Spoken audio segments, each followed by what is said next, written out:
Gracias por continuar con nosotros. En esta parte del programa hablamos sobre la democracia en América Latina. Actualmente en el continente 3 dictaduras hacen presencia. La más longeva es Cuba, luego llegó la de Nicaragua y en este siglo la venezolana. ¿Cuáles son esos antecedentes a estos hechos? ¿Cómo era Latinoamérica antes de estas autocracias? Y Dania Chirinos analiza este y otros temas con el doctor Carlos Sánchez Berzaín, exministro de Gobierno de Bolivia, máster en Ciencia Política y actualmente director del Instituto Interamericano para la Democracia. Veamos. Gracias, compañero. No puedo desperdiciar la oportunidad de pasar por Miami y conversar con Carlos Sánchez Berzaín. Bienvenido, qué gusto. Siempre es un gusto conversar con usted. Encantado, igualmente. A ver, me llamó mucho la atención su artículo sobre la geopolítica y el narcotráfico y los cambios de paradigma. Y quería preguntarle primero, ¿en qué momento el narcotráfico pasó a ser el gran financiador de ciertos regímenes o de ciertos gobiernos, ¿no?, en la región? Hay antecedentes históricos muy duros. El primer narcoestado de las Américas es Cuba, en la década de los 80, cuando Fidel Castro se asocia con Escobar Gaviria de Colombia y Suárez Gómez de Bolivia. Y eso termina, después de que Estados Unidos los descubre, con el fusilamiento del general Ochoa y del coronel de la Guardia, en lo que llamaron el Proceso 1. Cuba es el primer narcoestado. Después en Colombia tenemos los narcovínculos famosos del expresidente Samper, que son un escándalo. En Bolivia, cuando Samper entraba a la presidencia, terminaba la presidencia anterior y también hubieron señalamientos de narcovínculos. Siempre hubo, entre el 80 y fines de los 90, las 2 décadas finales del siglo pasado, la sospecha y en algunos casos la evidencia de financiamiento del narcotráfico a actores políticos. Pero lo que pasa en el siglo XXI es que el narcotráfico se pone en manos de los grupos que toman el poder, el socialismo del siglo XXI, Fidel Castro, Hugo Chávez, Lula da Silva, que organizan ese movimiento, y el rato en que se les empieza a agotar o a no ser suficiente el petróleo y el dinero de Venezuela, entonces el recurso natural es la corrupción y el narcotráfico. Y rápidamente, yo creo que en la primera década de este siglo, son estos grupos que se autodenominan revolucionarios los que se apoderan del narcotráfico, porque además siempre fueron dueños del narcotráfico. ¿Quién crea las FARC y el ELN? La dictadura cubana. ¿Quién crea Sendero Luminoso y el MRTA en el Perú? La dictadura cubana. Y esos son grupos narcoterroristas del siglo pasado. Entonces, en el siglo XXI, el narcoterrorismo pasa a manos de sus dueños. La dictadura de Cuba con los Castro, la dictadura de Venezuela con Chávez y Maduro, la de Bolivia con Evo Morales y la de Nicaragua con Ortega.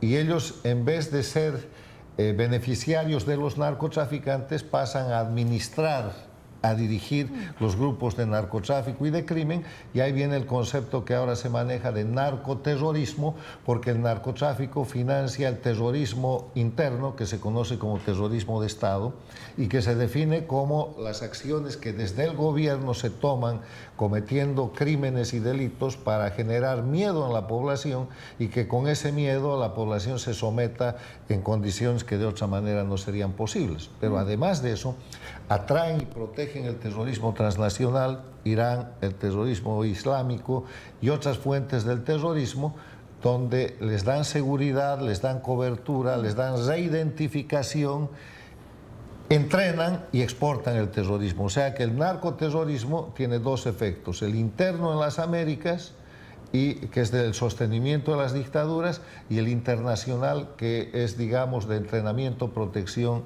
y difusión internacional. Hasta que llega también el cártel de los soles, y digamos que un cártel se convierte o asume el poder en su totalidad, usando los recursos del Estado para todo esto. ¿Eso es lo que lo hace tan peligroso? Bueno, el tema es que el cártel de los soles es una consecuencia de la toma del poder por el crimen organizado. El Cártel de los Soles no es sino la denominación criminal del grupo que a título de revolución bolivariana se había hecho criminalmente del poder en Venezuela. Y lo mismo pasa en Cuba, lo mismo pasa en Bolivia, en Nicaragua. El hecho es que se empieza a denominar cártel cuando se pone en evidencia que esto no es política, que la política había sido tomada por el crimen y no al revés, porque en la década de los 90, cuando hablamos, por ejemplo, de Samper, estamos viendo a la política que se sirve del crimen, o sea, son narcovínculos. Pero en el siglo XXI estamos viendo a la política, al crimen que se apodera de la política. Y se cumple el sueño de Escobar Gaviria, de decir, señores, ahora nosotros somos los dueños de la política. Y el Escobar Gaviria del siglo XXI es Castro, es Díaz-Canel, es Chávez, es Maduro, es Evo Morales. Y ahora este narcoterrorismo, usted señala que cambia el paradigma, cambia la geopolítica. ¿Cómo la cambia? Porque Estados Unidos lo que hace es identificar que está bajo un ataque y por un tema de seguridad nacional, dice aquí estamos bajo ataque de migración forzada, narcotráfico de cocaína y fentanilo, tráfico de personas, inclusive crimen común que viene y penetra a destrozar nuestra sociedad, nuestra seguridad, y además financiamiento con esos dineros mal habidos de política interna para tratar de manejar nuestra democracia, como ha pasado, por ejemplo, con el kirchnerismo en la Argentina, o con el ex gobernante de Paraguay, Lugo, o con los gobiernos paradictatoriales de Petro en Colombia, o de México con López Obrador y Sheinbaum. Entonces, viendo ese peligro, el gobierno de Trump 47 establece la seguridad nacional como medida prioritaria. Y eso cambia la política externa. Y la cambia en el sentido de decir, estamos identificando de dónde viene el narcoterrorismo, y llegan a Venezuela, a Cuba, a las dictaduras del socialismo del siglo XXI. Entonces ponen en marcha una operación inicial, que es la del Caribe, sobre el grupo criminal Cartel de los Soles en Venezuela, porque aquí hay que hacer una cosa que aclarar, que a veces se confunde. Este no es el conflicto entre Estados Unidos y Venezuela. Esta es la acción militar de Estados Unidos contra el grupo criminal del Cartel de los Soles para devolverle al pueblo de Venezuela su soberanía. No es un conflicto entre estados. Claro. Este es un problema de operación militar contra el crimen. Aunque ellos quieran cambiar la narrativa. Ellos tienen que poner eso para tratar de para recuperar lo que antes tenían. El crimen organizado en los últimos 20 años ha adquirido en las Américas condición de sujeto de derecho internacional. Tenían estados y tenían capacidad jurídica internacional para proteger la delincuencia. Entonces, este cambio en la política exterior de Estados Unidos, acompañada por los gobiernos de la Argentina, del Perú, del Paraguay, del Ecuador, de Panamá, de Costa Rica, de República Dominicana, de El Salvador y de un largo etcétera, es lo que cambia la geopolítica, porque geopolítica es la visión territorial de la política, y ahora el eje de confrontación es las democracias que se defienden del crimen. Aquí no hay cuestión ideológica. Las democracias que se defienden del crimen. ¿Esto es una guerra, señor Berzaín? Es la guerra contra el narcoterrorismo. Y este antecedente de guerra quiere decir que es una confrontación en la que hay que eliminar al adversario. El concepto de guerra se utiliza porque el narcoterrorismo tiene que ser extirpado de la región, y al extirpar el narcoterrorismo de la región se van a proteger a los pueblos que son víctimas por el consumo, por el tráfico, por la cuestión de salud. Pero además se va a proteger el sistema democrático que ha sido penetrado por grupos criminales que han adquirido condición política. Claro. Entonces, y el concepto viene desde la época de Nixon, cuando Nixon habla de la lucha contra el narcotráfico. Después viene el gobierno del presidente Reagan, que profundiza la lucha contra el narcotráfico, pero el concepto de narcoterrorismo es un concepto del siglo XXI, que ya se había presentado a fines del siglo pasado con las FARC, con el ELN. Esos eran narcoterroristas, pero eran puntuales. Ahora, digamos, viendo todo este panorama, creo que esta pregunta no se la he hecho porque no hemos conversado, digamos que en los últimos días o en las últimas semanas. Todo este despliegue que estamos viendo en el Caribe por parte de los Estados Unidos, incluyendo ya el Gerald Ford, que se encuentra en aguas caribeñas, ¿hacia dónde va? ¿Cuál es su perspectiva de esto? Es una operación militar que además está muy anunciada y muy establecida en su objetivo, que es la de terminar con el narcoterrorismo en la región. Se llama la Operación Espada del Sur. No solo está destinada a Venezuela, están haciendo operaciones sobre aguas del Pacífico y está destinada a toda la región. Se trata de que no haya narcoterrorismo en las Américas, básicamente en América Latina, porque eso es un mecanismo de agresión, de amenaza, de guerra contra los Estados Unidos, y Estados Unidos se está defendiendo. Claro, pero cuando hablamos de Venezuela como uno de los factores más importantes de desestabilización a través del narcotráfico, ¿de qué opciones piensa usted que hablamos? Hemos descartado que Estados Unidos vaya a tener una guerra con el régimen en territorio. Por decir algo, hay quien habla de extracción, hay quien habla de bombardeos a instalaciones militares o a pistas clandestinas, que son un número importantísimo. ¿De qué hablamos para usted? ¿Cuál es su escenario? El objetivo es muy sencillo, es eliminar la capacidad de producción y exportación de narcóticos y la generación de dinero a través de los narcóticos para sostener al terrorismo, y para eso van a eliminar el régimen venezolano, van a capturar al cartel de los soles. Estamos hablando de Maduro con $50 millones de recompensa por su captura, lo mismo que Diosdado Cabello y Padrino Gómez, 25 millones.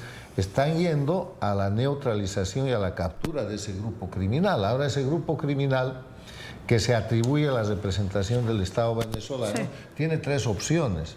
Tiene la opción de ser capturado o entregarse, o sea, que vengan a estar presos como el Chapo Guzmán, como Noriega en su momento, el dictador de Panamá, bajo la justicia americana que los está requiriendo. La segunda opción es que se fuguen, pero sostengo que quien está manejando la estrategia de resistencia de Maduro es la dictadura cubana.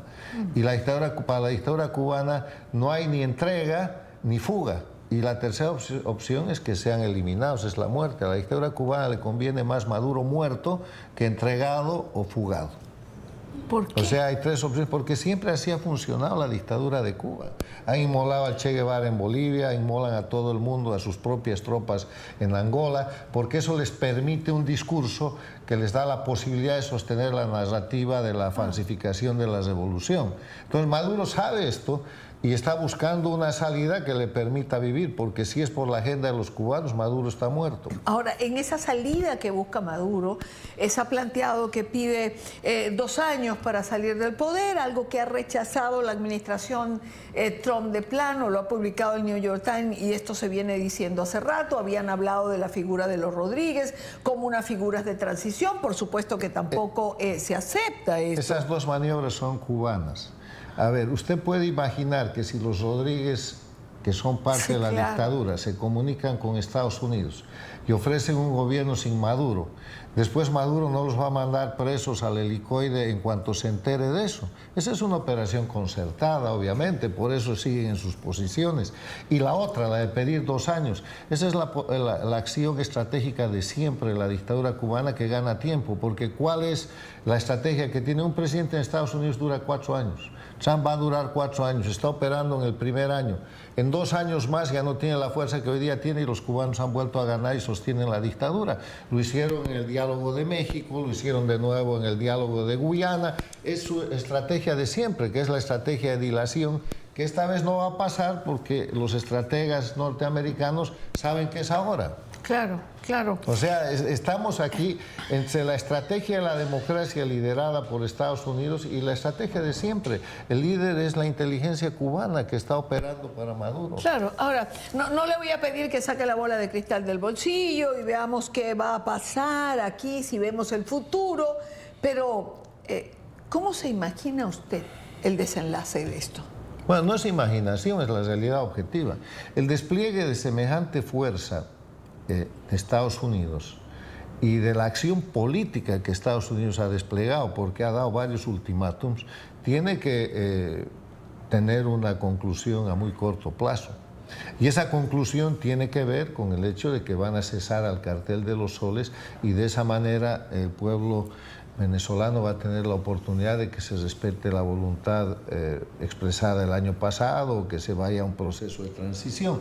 Pero el crimen organizado va a cesar y ese es el puente a Cuba, a Nicaragua y al proceso que se está encarando ahora en Bolivia. Yo me atrevo a decirle que el año 2026 es el año de la finalización del crimen organizado detentando poder en países Venezuela, Cuba, Nicaragua, Bolivia. Ahora queda un segundo escenario, que es el escenario de que en países democráticos hay estados, hay territorios bajo el control del narcoterrorismo. México tiene una cantidad de estados que son narcoestados. Argentina tiene 3 o 4 provincias que están en la misma situación. Colombia tiene territorios bajo el control del narcotráfico. Esa es la segunda parte. La segunda parte que habrá que atacar una vez se consolida la primera. No, es la segunda parte porque una de las cosas, por ejemplo, que quisiera que en este momento le suceda a Petro, es que Estados Unidos haga una operación en el territorio colombiano contra los narcos colombianos y de esa manera el presidente Petro, como usando las funciones presidenciales, pone en efecto la Constitución y no hace elecciones. Porque tendría esa potestad declarando una emergencia nacional. Eso no va a pasar.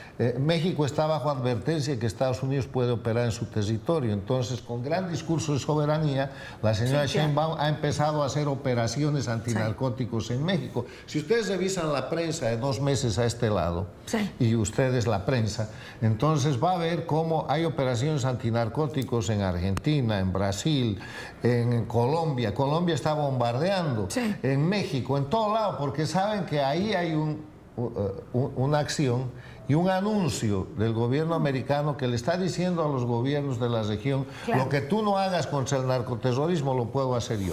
Es la presión o el resultado de la presión que se ha ejercido hasta ahora. Como siempre es un gusto. Política exterior, solamente política exterior. Bueno, una manera elegante. Bueno, cada quien hace la política exterior como quiere, ¿no? Usted sabe lo que es la política exterior, ¿no? Es la expresión internacional de la política interna para proteger y beneficiar los intereses del país que ejecuta eso. La política exterior no es caridad, es protección de sus intereses. Y eso es lo que está haciendo Estados Unidos a tiempo que hace caridad para devolverle la democracia a la región de Latinoamérica. Es Carlos Sánchez Berzaín. Muchísimas gracias, como siempre, por el tiempo. Regreso con ustedes, compañeros, al estudio. Buena tarde, Idania. Buena tarde, señor Berzaín.